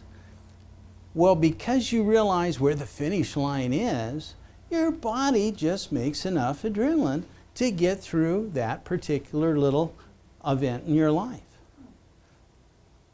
And then you're okay. What happens with folks with PTSD is because they don't really know where the finish line is.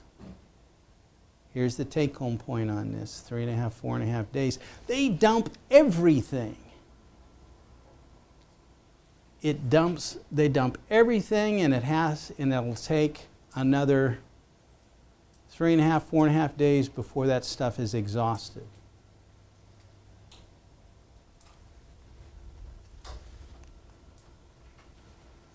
Does that make any sense, what I just shared with you? I have a question. Yes. What is the eyeball? What did that look like? The eyeball thing? It's eye movement desensitization reprogramming.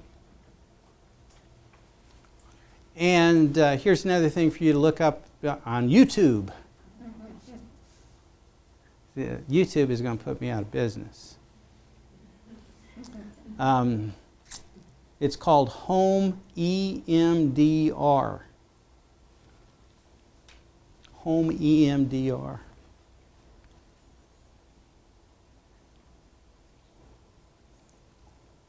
I need a volunteer. Who wants to volunteer? Anybody want to volunteer?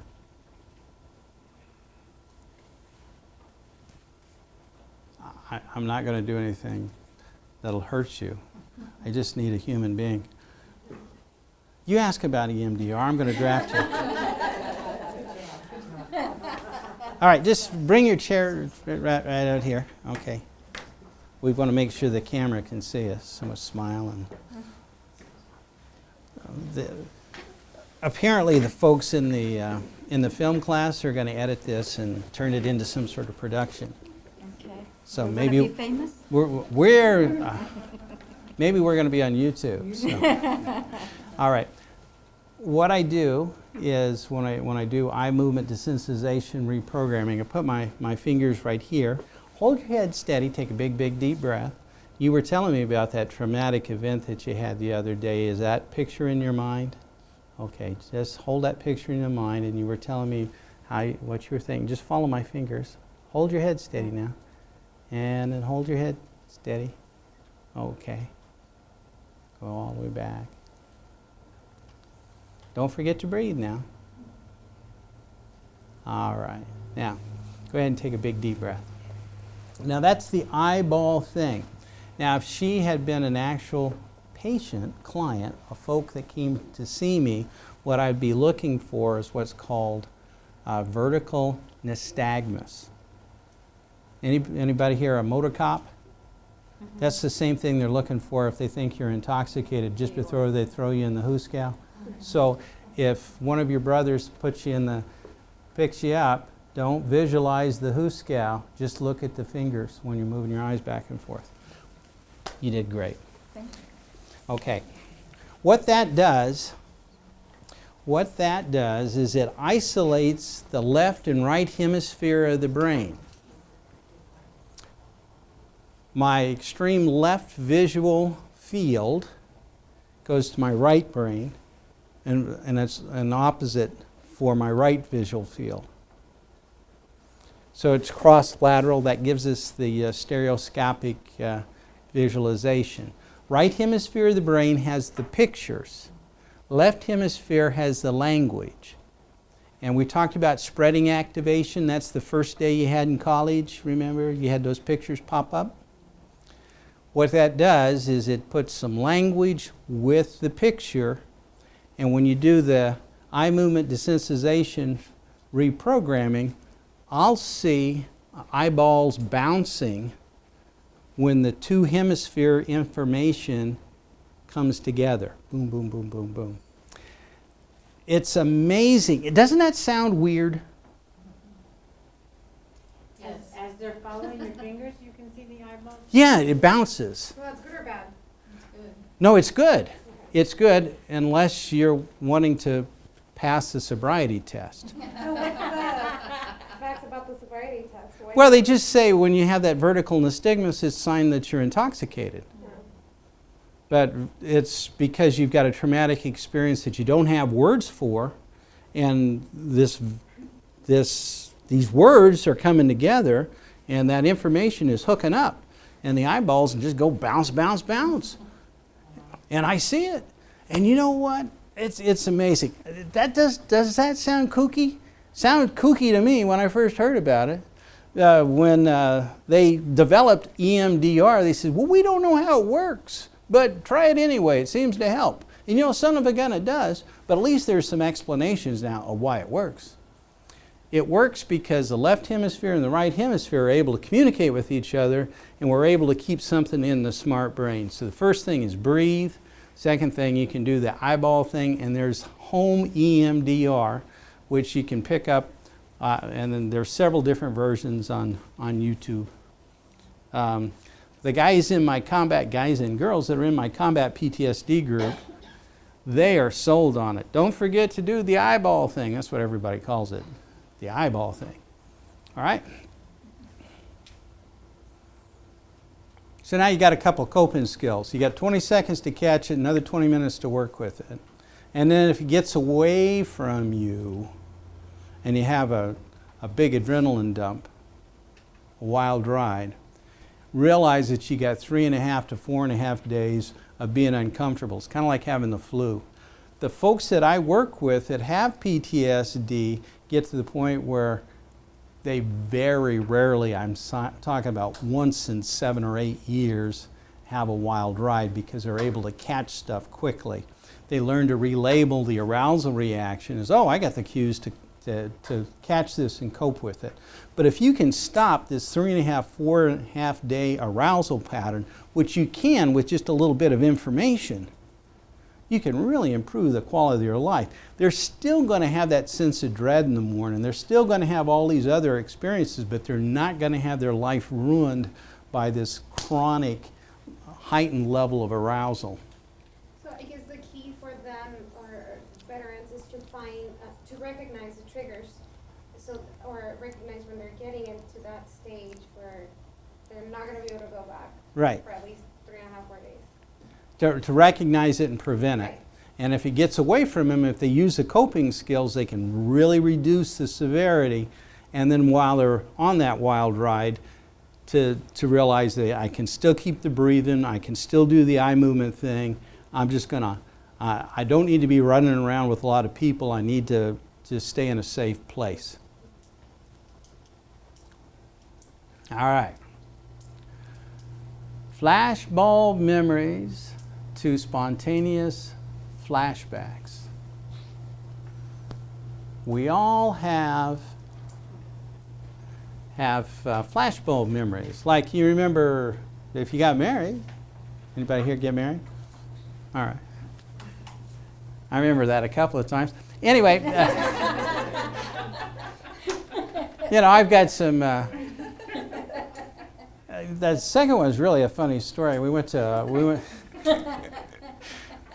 Anyway, and my future mother-in-law says, "Oh, you're going to Vegas? I want to go to Vegas." And so here we're trying to elope, and she's anyway. Stuff happens. Anyway, so I have these flashbulb memories. They're not uncomfortable memories. They're just these little flashbulb memories that pop, pop, pop, pop. They'll pop up, and we have them all the time. And if you can realize, a lot of times the flashbulb memories are just the right hemisphere that doesn't have language. That's how it talks. It sends you a picture. It's like a mime. Anybody remember the Marx Brothers? Some people don't remember the Marx Brothers. You don't remember the Marx Brothers. Anyway, in the 30s, there were a group of comedians, and there was Groucho, and he was a smart one, and Harpo. Harpo was, everybody thought he was deaf and dumb, but he was just a mime.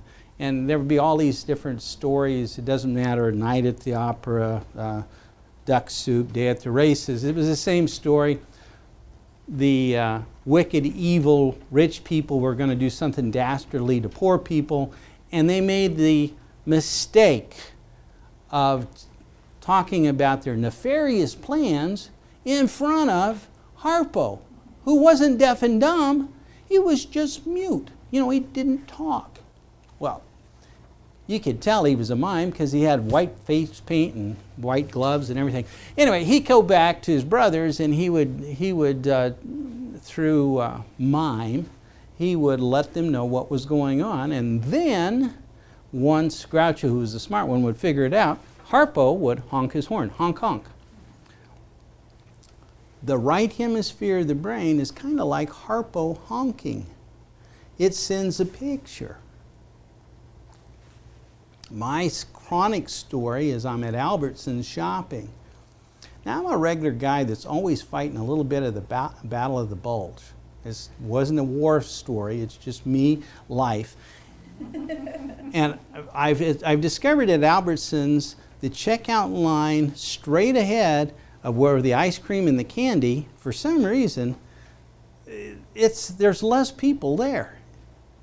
For whatever reason, I don't know. But I've learned, so that's where I go. But I'm headed past the ice cream, and I've got these pictures of ice cream. I get this, get that, put it in the cart. No, I'm not going to do that. So I leave. I'm leaving Albertsons. I live over in Rancho Sereno, and there's a Dairy Queen on the corner of 20th and B. And as I'm driving there, I get this image of an ice cream cone. It's popping in my head, and I turn, and I keep my head steady. And no, I'm not going to get no. And I just head home. And it's 7 o'clock, and I'm eating my apple and banana. And I get this image, and all I know I've got to do is say, hey, let's make a run over to Dairy Queen. And the gal that's, the redhead that's at the house is saying, yeah, let's go. And away we go to Dairy Queen. Anyway, you experience the right hemisphere talking to you all the time. It's communicating. And it's a sentient being also, but you got to do some stuff to assuage it somehow. All right. So what happens with these traumatic events is the right hemisphere will start seeing some pictures because it senses something, sight, sounds, smells, reminded of a war zone trauma or some other traumatic experience, and it continues to send very vivid images, what I call MGM presents. Now, it'll flood somebody's mind, and it can become so predominant, it'll just shut somebody down.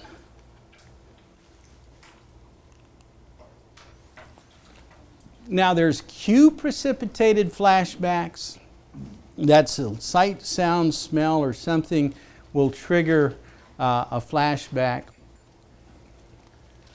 And then spontaneous flashbacks that happen because somebody has been so preoccupied with this continual visual images all the time that somebody will experience a dissociative state where they are completely in a war zone or another experience that's traumatic in their visual field, as opposed to just having a picture in the mind and being able to see other things. Does that make any sense?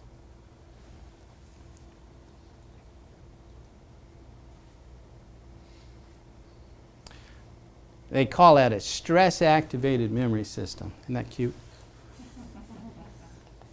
All right.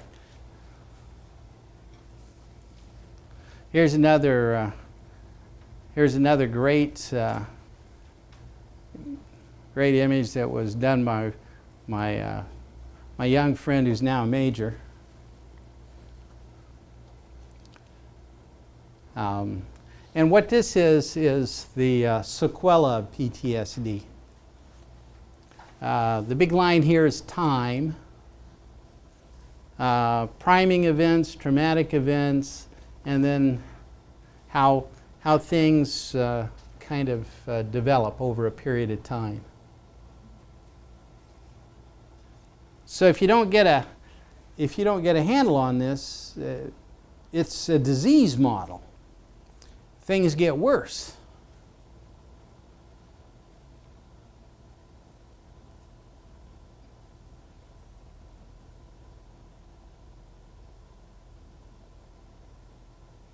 That make any sense?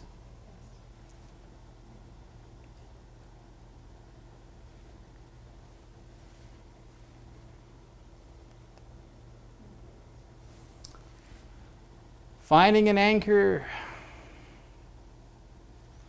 developing body awareness. This is a pretty good book for those of you who want to read more on this. She's a social worker, and she did a real good job of putting all this technical stuff into words that all of us can understand about Rothschild, The Body Remembers.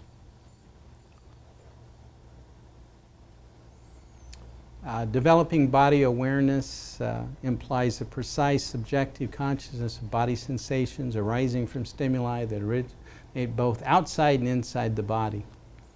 So when you're taking those big, big, deep breaths, you want to take a look at what you're aware of. I'm aware of some sort of buzz in this room. Can you hear it? It's like the fluorescent buzz. I've heard some pleasant uh-huhs, and that's kind of neat, and some nods and smiles. And I had a nice lunch, so I don't feel hungry on the inside. I'm happy. I like to talk about stuff like this. So you want to talk about what you're aware of in the moment externally first, and then take a look internally. One of the problems that happens if you start internally and you become aware of bad thoughts, stinking thinking, you can take off from that and you end up getting sick. So what you can do with body awareness is it slows everything down, because PTSD is an anxiety disorder, and anxiety is the difference between what's going on in this moment and what's going to go on in the next moment. I don't know. Do you get your bill from APS electronically? I get that electronically, and and they seem real happy to let me know I got this bill, and they're just it's like happy words. We have and so summertime, when I get the kids coming over and everybody's visiting and doors are open, and I don't know. You've probably been there. If you're paying the bills, other people aren't so worried about closing the door. And anyway, so it's anxiety as I'm clicking on to find out what's going to be drawn out of my account at the first of the month. And I click on it and I go, oh, okay. Or, oh my goodness, that's almost a house payment. Anyway. And then it becomes stress. You right? Once you know what it is, it's stress. So PTSD, you got this is kind of complicated. It's an anxiety disorder, which is this heightened expectation for harm about something happening or going to happen in the future, caused by the stress of what happened to you in the past, which creates a lifelong friction. And the way to cope, we talked about the breathing, the eyeball thing. This is how you can talk to yourself as you're going through this, is, being aware of what's going on in the moment, what's happening in the here and the now. Life is all memory, says Tennessee Williams. He was a guy who wrote plays. Except that one moment that goes by so quickly, we hardly catch it going. Apparently, we process information 4 times a second, once every 250 milliseconds. So if I go, you ready for this? You want to count with me? 1001. In 1001, 1 second, you can break that easily into 4 bits. That's how we process information. The AA folks say we live life one day at a time, but my buddies who are neuropsychologists say, hey, we live life 250 milliseconds at a time. All right. Well, that's hard to get out in 250 milliseconds. But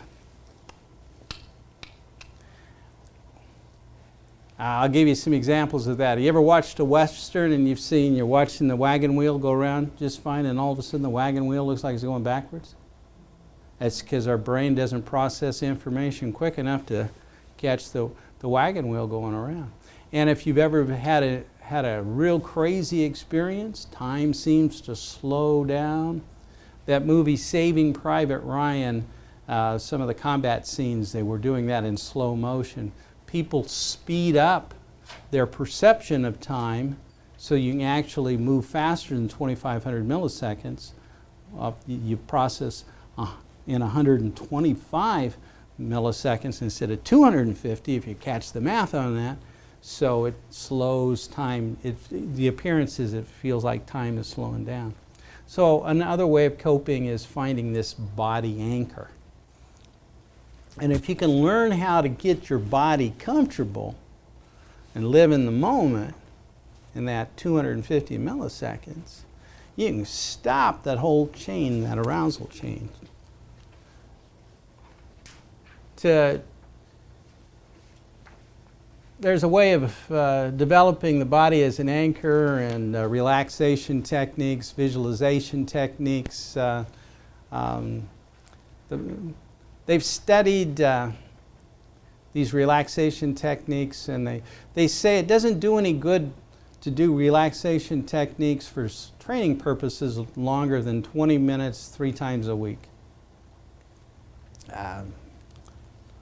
They say we're supposed to get at least 20 minutes hard aerobic exercise at least 3 times a week. I don't know, my doctor doesn't read the same book, but I don't know which one he reads. But anyway, the 20 minutes of a relaxation visualization, there's a lot of stuff you can get that you can listen to, relaxes the mind and the body.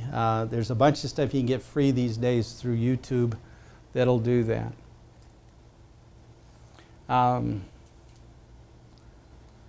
What this does is it allows getting back to our autonomic nervous system.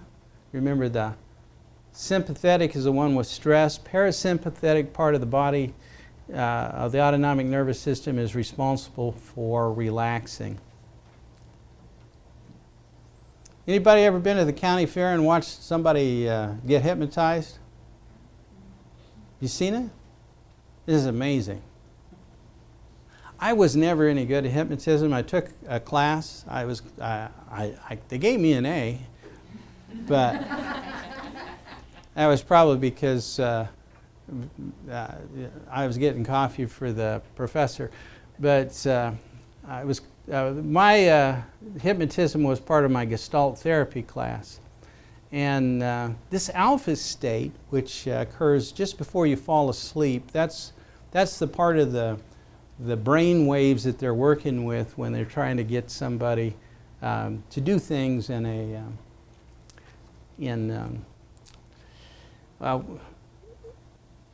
hypnotism, this alpha state. But when you're in an alpha state, it's just before you fall asleep. And for sure, if you can get yourself into an alpha state, you're in that parasympathetic part of the autonomic nervous system. Our brain manufactures serotonin only when we're in a restful, wakeful state. And when we get enough serotonin, we naturally fall asleep. So in my little life, if I've had a good day, I go home, I start watching the Wheel of Fortune. Then about 8:30 I get awakened because I have to do something. Then I go back and I'm watching a ball game, again in front of the big TV, because I'm home and I get the big TV. I don't know how it works at your house, but that's how it works at my house. Anyway, so I got the big TV watching a ball game and I'm falling asleep, and then I get awakened and then I get to go to bed. And I do what I'm told. All right. That's because I've had a good day and my body's made a whole bunch of this serotonin. But if you're jacked up, you don't make serotonin. Serotonin is a neurochemical that's responsible for the good and the beautiful, serotonergic pathways. This other thing that happens when you're on a wild ride is you make norepinephrine, and norepinephrine lays down a superhighway in your brain that's fight, flight, fear, and freeze. And so you can, with these techniques, catch it early, you start generating more opportunities for the brain to make serotonin, and not suffer from sleep onset insomnia. But it's helpful.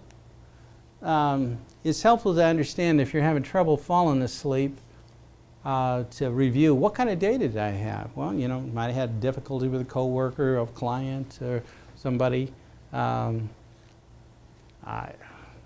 One of the crazy things I do in my jacked up little life is I'm called in as an expert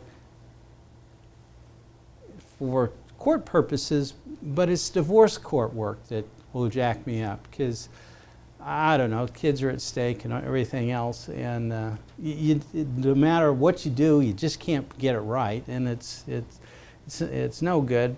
But I can't fall asleep.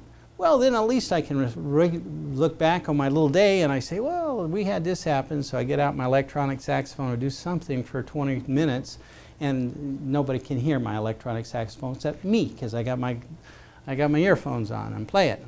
And or you listen to music, you do some other right hemispheric self-soothing stuff. The right hemisphere of the brain, again, is the one that's responsible for a lot of this trauma and drama. Okay. Now, anybody know who R. Carlos Nakai is? He's, if you want to listen to some fine flute playing,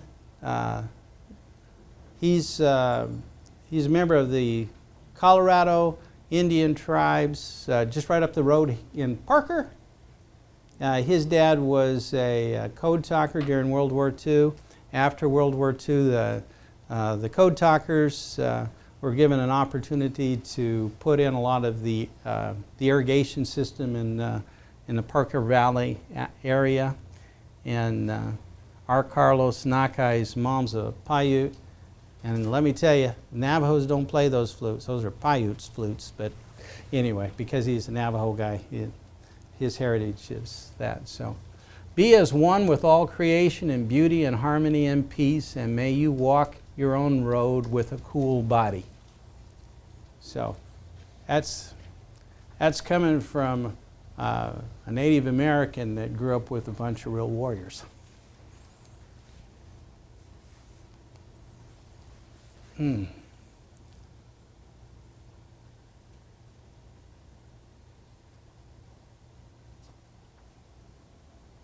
So the pre-trauma self, who were you before you got exposed to whatever bad thing that happened? It's a lot easier when you're dealing with an adult and it's pretty clear where the trauma happened. It's much more difficult when you're dealing with somebody that's had a childhood history. We know that the best predictor of somebody having PTSD is they've had a messed up childhood. Somebody that was in foster care, bounced around, drug abuse in the home, criminal behavior in the home, all that kind of stuff increases the likelihood that maybe they went in the service and they developed the PTSD afterward. But if you don't have that, and somebody had a good home life, folks have a reservoir of some very creative memories that they can tune into and draw upon that they've forgotten about. And it might be just a summer with grandpa and grandma or some other places, but somewhere in that person's life they have a reservoir of pre-traumatic experiences that are pretty positive that you can draw on. So who were you as a child before you experienced all this nuttiness?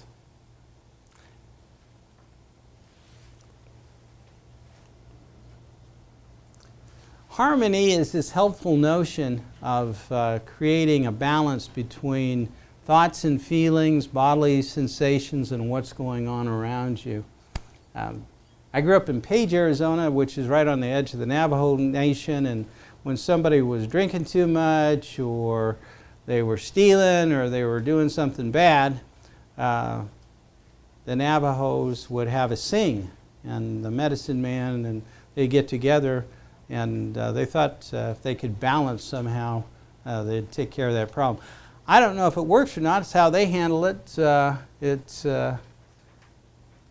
It helps. It's how they handle things in their world.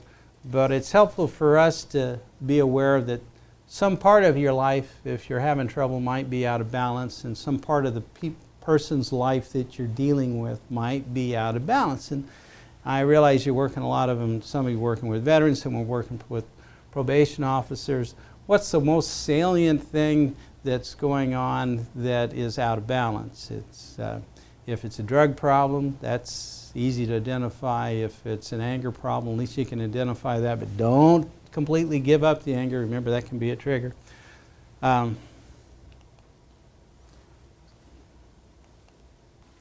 Turning triggers into cues. Remember, we got this 20 seconds really to work with this. Guys, remember that concept? 20 seconds to catch it. So when something comes up, sight, sound, smell, bodily sensation, an image flashing in my brain, if I realize that that's just a cue, not a trigger, a cue to use my coping skills, then that's followed with, oh, I know what to do.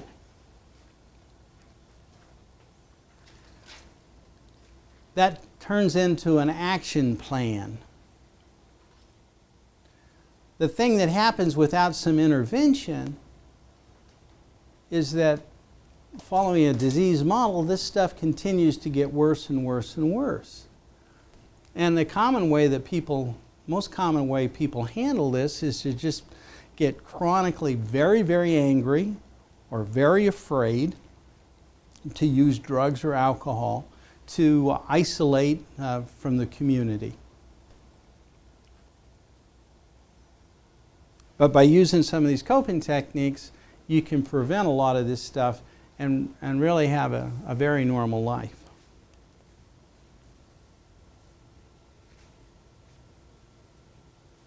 So you can stop, the smart brain can stop this more primitive part of the brain from turning on.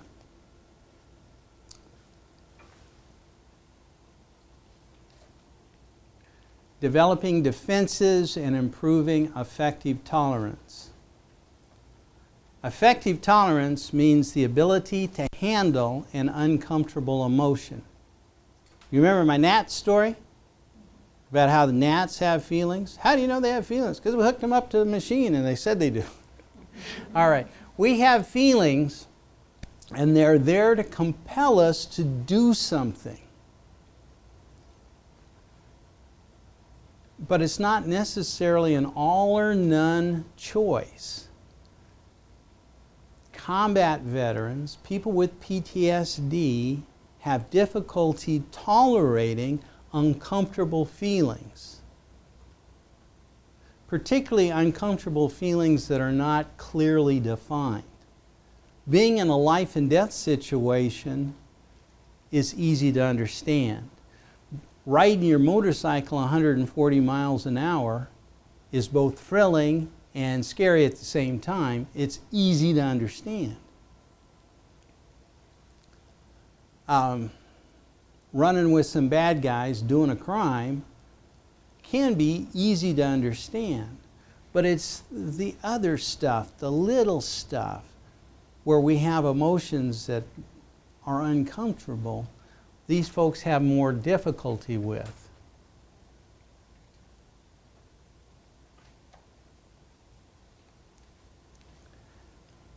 When I was working for the Veterans Administration and I was the team leader for the Yuma Vet Center, my president put me in a jet and sent me all over the country to learn how to be a marriage and family therapist. Now, my advisor in graduate school was a national expert on that, and I told myself I wasn't going to spend a nickel on continuing education on marriage and family therapy, right? I had to listen to him, like I told you about my cousin talk about gnats. He was always talking about what they'd found, but you know, I don't care about that kind of stuff. Anyway, so my president wanted me to know about this because every vet center, good resource, the vet centers have a marriage and family therapist as part of their team. The research for couples that survive, stay together, it's called emotional family therapy, is learning how to tolerate uncomfortable feelings in a marriage, not turning things into an all or none situation.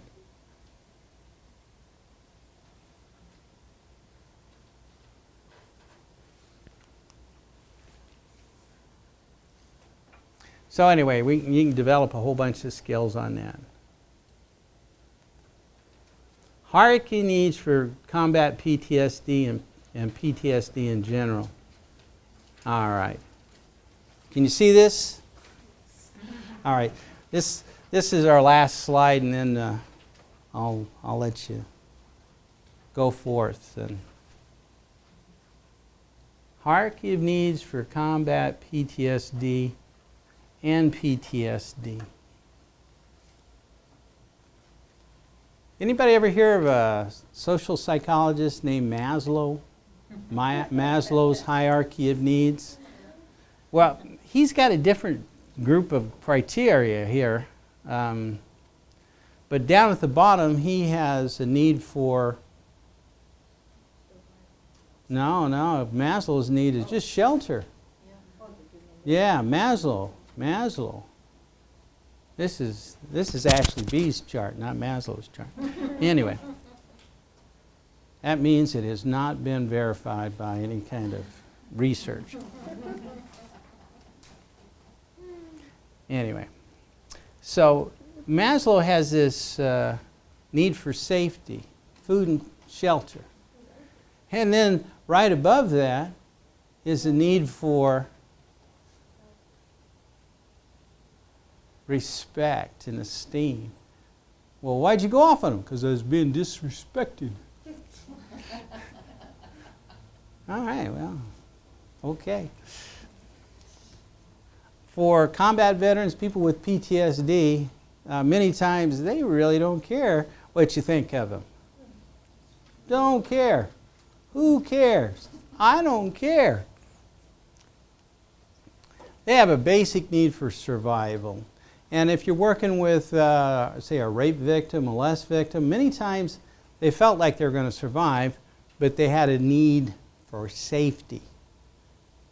And the literature on PTSD for sexual trauma, spousal abuse, all that kind of stuff, talks about not the lowest level being food and shelter, but a need for safety. You can always find some place to get out of the rain, but I want to be safe first. And then there's techniques to get yourself all the way up to being successful and a sense of validation, a sense of purpose.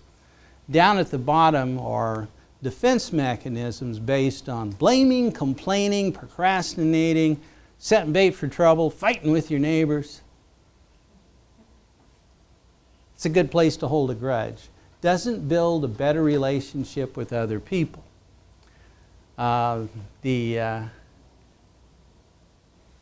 safety level are common methods of psychological defense that include command and control, on the road again, and bunkering down. There's some other fancy psychological terms, but basically when you're running your own show, being the boss of the house, nobody can tell you what to do. If you're on the road, you just take off and you're driving your vehicle around. And if you're bunkering down, you just go into your room and shutting the door and not letting anybody else come in.